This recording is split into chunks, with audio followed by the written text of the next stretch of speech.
Spiderman की next movie आने के लिए इतना ज़्यादा टाइम क्यों लग रहा है? And in the first place Spiderman की इतनी सारी मूवीज़ क्यों बन रही है? स्पाइडरमैन सुनने के बाद हमें सबसे पहले टोबी मैगवायर की द ओरिजिनल ट्रिलॉजी याद आती है, लेकिन उसके बाद स्पाइडरमैन की मूवीज़ आती ही चली गई।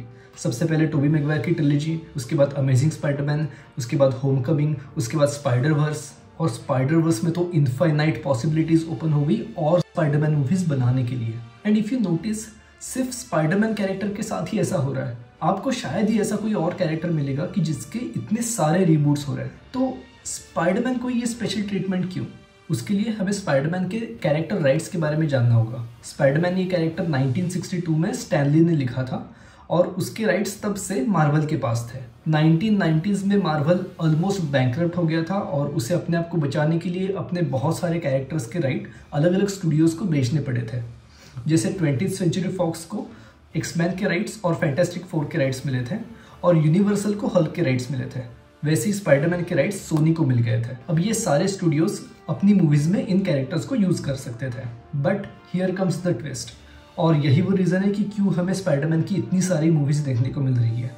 जब ये डील हुई थी तब मार्वल ने इस डील में एक क्लॉज ऐड किया था, रिवर्जन क्लॉज, जिसके तहत हर 5 साल और 9 महीने में अगर वो स्टूडियो उन कैरेक्टर्स की नई मूवी एक्टिवली प्रोड्यूस, डेवलप और रिलीज नहीं करता तो उस कैरेक्टर के राइट्स फिर से मार्वल के पास चले जाएंगे। और यही यूनिवर्सल के साथ हुआ। यूनिवर्सल ने 2003 में हल्क मूवी बनाई, लेकिन उसके बाद हल्क का पार्ट 2 कुछ बनाया नहीं। तो 2008 में उसके राइट्स मार्वल के पास चले गए और मार्वल ने द इनक्रेडिबल हल्क रिलीज की और उसके बाद हल्क एमसीयू का पार्ट बन गया। उसके बाद एक्समैन के राइट्स वापस पाने के लिए मार्वल ने 21st सेंचुरी फॉक्स को ही खरीद लिया और एक्समैन और फैंटास्टिक फोर के राइट्स वापस मार्वल के पास चले गए। और यही वो रीजन है कि क्यों सोनी हर 5 साल में स्पाइडरमैन की कोई ना कोई मूवी एक्टिवली डेवलप कर रहा है। हमें सबसे पहले 2002 से लेकर 2007 तक स्पाइडरमैन की टोबी मैगवायर वाली ट्रिलॉजी देखने को मिल गई।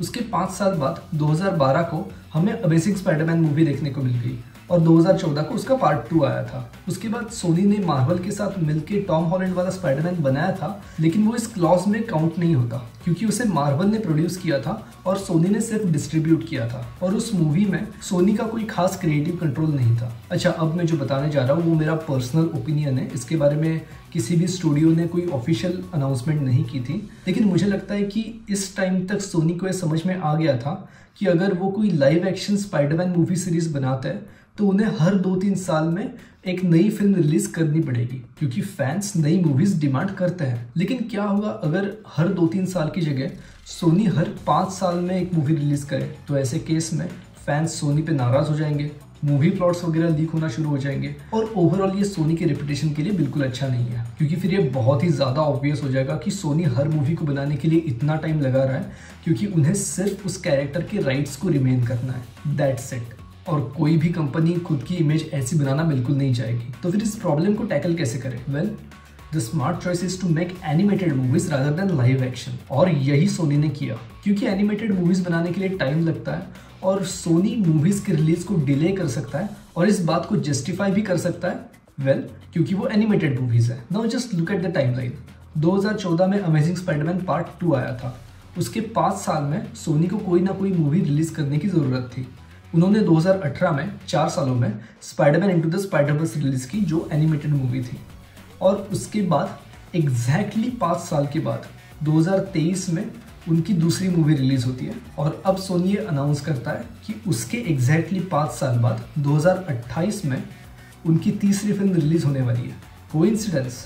Obviously not. वो सिर्फ राइट्स रिमेन करने के लिए जितनी डिलेड फिल्म्स बना सकते हैं उतनी डिलेड बना रहे हैं और मोस्ट प्रोबेबली 2032 तक हमें सोनी की तरफ से और कोई प्रोजेक्ट देखने को मिलेगा स्पाइडरमैन को लेके, या तो मूवी या फिर वेब सीरीज, क्योंकि अगर ऐसा नहीं हुआ तो स्पाइडरमैन के राइट्स मार्वल के पास चले जाएंगे और सोनी ये बिल्कुल नहीं चाहेगा।